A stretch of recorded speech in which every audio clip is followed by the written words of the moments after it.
And so, what have they all said? They all said when you look at the whole picture, the whole thing, everything, everything, that it all points to that it was your grandfather that molested your mother when she was a child or a preteen. You know what? I firmly believe this. Number one, yes, she was. No question about that. It explains everything. It explains why she can't be touched in bed. Do you know that between a man and a woman, you each touch each other everywhere and everywhere. Okay. I'm not. I don't have to get explicit here. I think you get the idea. Do you know your mother couldn't be? She couldn't be touched explicitly the way it's normal between husband and wife, male and female, in the sexual experience. That didn't happen. She would freeze up. Yeah, your mother would freeze up. That's a fact. I'm not. I'm not the only one that knows this. Your dad knows this too. Because what was happening with me, it's not something that had anything to do with me personally. Ask your dad; he'll tell you. Okay. All right. So anyway, but the next thing was also something that concerned me big time, and that's when I asked Carmen Gill, Tom Dillingham, the pastors at Iglesia Angular, the Spanish church there in Tulsa. I can't remember his name right off the bat. The associate pastors at Grace, Frank Sullivan, and others. And the question was, okay, it's fair to make the assumption that it did happen. But my question was, what is the possibility that it could happen to Katya?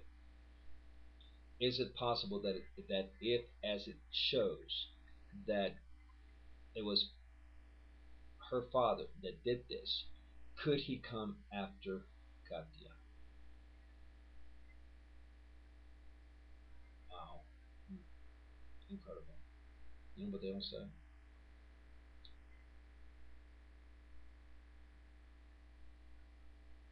It's very small, the risk, the possibility that it could happen, but under no circumstances could none of them say, no, won't happen. No, they couldn't do that. They said, no, the possibility does exist. Small, but it does exist. And that's when I went berserk, in a matter of speaking. Your mother, nothing I can do about her. She doesn't want any help. She don't want to talk to anybody about her problems. It's always the husband. It was always Michael's fault. I had an interesting conversation with her on the phone one day. She was saying to me, my sexual problems is because of you. Talking about me. If you were like this, if you were more friendly, if we went out, if we spent some time together, if we became intimate more with each other without having sex, so that we would know each other more and all that, I wouldn't have any problems. It's all your fault because you're none of that. I said, is that right? And she said, yeah, yeah. I said, interesting. So we went out for ice cream, we went out to chocolate, we went out and this, that, and just spent some time together and all this, and become friends as well as husband, wife, and all this kind of stuff. You wouldn't have any problems at all. Is that right? So that's what it would take. What it would take for you to be able to open up sexually? Yeah, yeah. If we had all of those things, I wouldn't have any problems. I said, okay. Then I said, then do you want to explain to me? Then I said to her, why you have always told me that you had all these things with Michael. Spend time together, go out, go this, go that, and that he was your best friend, and he was this and that, and he was great, and that's the best. The biggest part about the divorce was that you lost your best friend, Michael, etc., etc., etc. And you couldn't let him touch you. I asked her that. When you just told me that those things you had with Michael that you didn't have with me, but with me. So in other words, it's just an excuse. You go and your mother, and this is a fact. This is a truth. She's going, oh, well, it's because of other reasons, right? Well, yeah, yeah, or yeah, that were different. And I said, oh, really? What was the reason why you couldn't allow Michael to touch you? Why Michael waited 3.5 years into the marriage before he even had sex with you? Oh, and then she made this startling. accusation which I know is a lie. But she said, well, the reason that I couldn't with Michael is because Michael raped me. Yep, yep, that's exactly right. Your mother accused and made the statement that Michael had raped her, and I know it's a lie. See, she was caught, and I did it deliberately. I put her into the wall for her to see that she's got a problem, and it isn't Michael's fault. It isn't mine. But see, when a person's not ready for that, they're going to say anything and everything to get out of that corner. And in this case, she accused Michael of raping her. Wow, incredible, isn't it? She accused your father of raping her. Nice mother you got. Nice mother you got. Just like she told me that if I didn't stop fighting the divorce and give her everything that she wanted, that she was going to accuse me of raping Katya. Yep. I told her go ahead and do it. I'm going to fight this divorce because I don't want it. You want to accuse me of raping Katya? Go ahead. Bring Katya into the courtroom. Bring her and everything. Have her become a part of your lie. Well, naturally, it didn't happen. Yep. She said she was going to do that to me if I didn't give her everything I wanted that she wanted. So anyway, doesn't matter. It didn't happen. I didn't give her what she wanted. Says a lot about her, doesn't it? See, this is all truth. Everything I share with you. See, this is the stuff that I believe that Katya, Isaac, and Christian don't know. They don't know anything of this. So my question to you, Ian, is this: Are you going to keep this away from them? Well, the thing about it is, see, now you've got it in your hands. And see, if you keep it away from them and don't get this information to them, then one of these days they're going to look at you just like they're going to look at their mother and say, "Why didn't you, Ian, tell us and share these videos with us? Why? Why didn't you do?"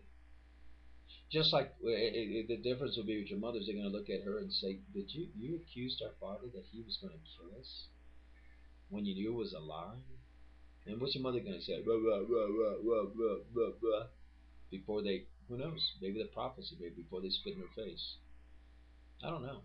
All I know is this: before Yeshua, because that's what counts, your mother's in big trouble. Big trouble. Now, Ian, if you believe with all this stuff and all that, your mother's going to heaven, then my goodness, I don't know where you've been either.